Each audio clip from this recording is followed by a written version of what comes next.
నమస్తే, welcome to sauce TV. Nellore జిల్లా రాజకీయాలను కొన్ని కుటుంబాలు గత సంవత్సరాలుగా పాలిస్తూ వస్తున్నాయి. అందులో ప్రత్యేకించి పరిచయం అవసరమైన కుటుంబం ఏదైనా ఉందా అంటే ఖచ్చితంగా నల్లపరెడ్డి కుటుంబం. ఎందుకంటే తన తండ్రి దగ్గర నుంచి తన వరకు, అదేవిధంగా నెక్స్ట్ రాబోయే జనరేషన్కి తన తనయుడు కూడా సిద్ధమవుతున్నారు. ఎవరి గురించి చెప్తారో మీకు ఖచ్చితంగా అర్థమైపోయి ఉంటుంది. ఆయనే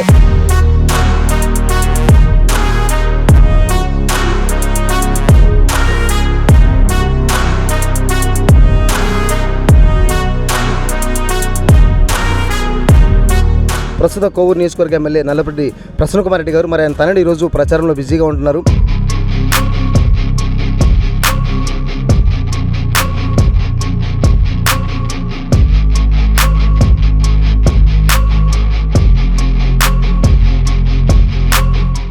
ఇంకొద్ది రోజులు ఎలక్షన్స్ జరగబోతున్నాయి. మరి ప్రజల నుంచి రెస్పాన్స్ ఏ విధంగా ఉంది, ప్రజల నుంచి ఆదరణ ఏ విధంగా ఉందో ఒకసారి ఆయన మాట తెలుసుకుందాం.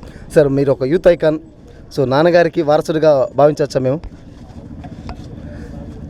వారసులు, రాజకీయాలు అవన్నీ కూడా పైన దేవుడు నిర్ణయిస్తాడన్న. చూద్దాం ఏం జరుగుద్దో. ఇంకా చాలా టైం ఉంది కదన్న. ఇప్పుడు ప్రస్తుతం నాన్నగారు ఎలక్షన్ జరుగుతుంది. 6 సార్లు గెలిచినారు నాన్న.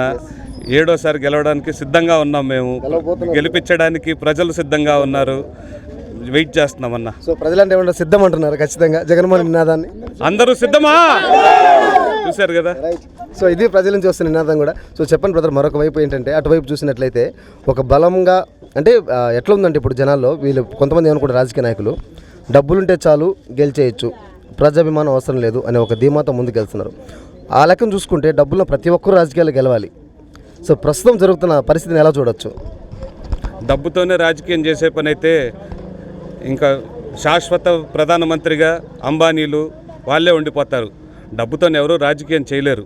డబ్బుతోనే బిల్డప్ ఇగలుతారేమో కానీ ప్రజలనైతే ఎవరు కొనలేరు. యాక్చువల్గా జగన్మోహన్ రెడ్డి అనే వ్యక్తి మహిళా పక్షపాతి జగన్మోహన్ రెడ్డి అనే వ్యక్తి ఖచ్చితంగా. సో నాన్నగారు కూడా చాలా సందర్భాలు మేము చూసాం. ఎవరన్నా ఒకరు వచ్చి అన్న ప్రసన్న నాకు ఇది ఆపద అంటే ఖచ్చితంగా వెంటనే స్పందించడం, ఆయన తన జోబులోంచి డబ్బులు ఇవ్వడం, ఇలా చాలా సందర్భాల్లో చూసాం. మరి ప్రసన్నకుమార్ రెడ్డి గారు కావచ్చు, రేపు మళ్ళీ మన పార్టీ అధికారంలోకి వస్తే సో ఎస్పెషల్లీ మహిళలకు మనం ఏం చేయబోతున్నాం? మహిళలకి ఎప్పుడూ కూడా మన పార్టీలో ఏదున్నా కూడా నా అవ్వ, నా అక్క, నా చెల్లి అని చెప్తుంటారు ముఖ్యమంత్రి గారు.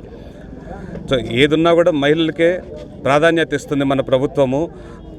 సో ఎందుకంటే మహిళ బాగుంటేనే మనం బాగుంటాం, కుటుంబం బాగుంటుంది. మహిళలు ఇప్పుడు మన ఇంట్లో ఆడవాళ్ళు కనుక ఇబ్బందులు పడుతున్నారంటే మనం ఇబ్బందుల్లో ఉన్నట్టే. వాళ్ళు సంతోషంగా ఉంటేనే మనకు కొంచెం వండి పెట్టి సంతోషంగా మనం పనికి పోయి ఎక్కడికన్నా ఇంటికి వచ్చామంటే సంతోషంగా మనకు టీ కాఫీ ఇచ్చి 2 మాటలు మాట్లాడతారు మనతో సంతోషంగా. అవునా కదా అమ్మా? అన్న, మాకు ఇంకో విషయం కూడా తెలిసింది. నాన్నగారు ఎప్పుడు జగన్మోహన్ రెడ్డి గారిని కలిసినా రజత్ ఎలా ఉన్నారని చెప్పి జగన్మోహన్ రెడ్డి అడుగుతారంట. ఎంతవరకు వాస్తవం అంటారు అది? ఎందుకు మీ మీద ఆయనకి అంత ప్రత్యేక అభిమానం? అదైతే కరెక్ట్ అన్న. ఎప్పుడు కూడా డాడీ కలిసి వచ్చారంటే అడుగుతుంటాడు, నిన్నే అడిగాడయా బాసు అని చెప్పి. నాకంటే ముందు నిన్నే అడిగాడు, రజత్ ఎలా ఉన్నాడు అన్నాడు, అడిగారు అని.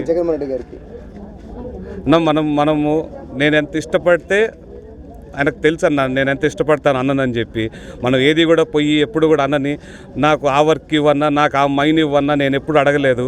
వెళ్ళినప్పుడు కూడా అన్న బాగున్నారా అని చెప్పి ఏదో 2 మాటలు మాట్లాడేసి సంతోషంగా మాట్లాడేసి వచ్చేస్తుంటాం. మేము వెళ్ళినప్పుడు కూడా అన్న 2 నిమిషాలు ఏదన్నా మాట్లాడి వద్దాం అనుకుంటే అన్న అరగంట కూర్చోబెట్టి మాట్లాడతాడన్న. సో వెళ్ళినప్పుడు ఒక హగ్ ఇస్తాడు. చాలా సంతోషంగా అది ఉంటుందన్న. రిసీవ్ అది నేను చెప్పుకోలేదు, అన్న గురించి మాట్లాడుతుంటే నాకు గూస్ బంప్స్ వస్తున్నాయి. సో అదన్న. మరి మరొక వైపు వైసీపీకి పోటీగా కూటమి ఏదైతే ఉందో వాళ్ళు కూడా ఒక మేనిఫెస్టో తయారు చేస్తారు. నిన్న మొన్నటి వరకు ఇదే మేనిఫెస్టో కనుక ఇస్తే ఆంధ్రప్రదేశ్ కూడా శ్రీలంక అయిపోతుందని వాళ్ళే ఈరోజు ఉచిత ప్రయాణం అంటున్నారు, గ్యాస్ సిలిండర్లు అంటున్నారు, రకరకాల మేనిఫెస్టోలతో ముందుకు వస్తున్నారు.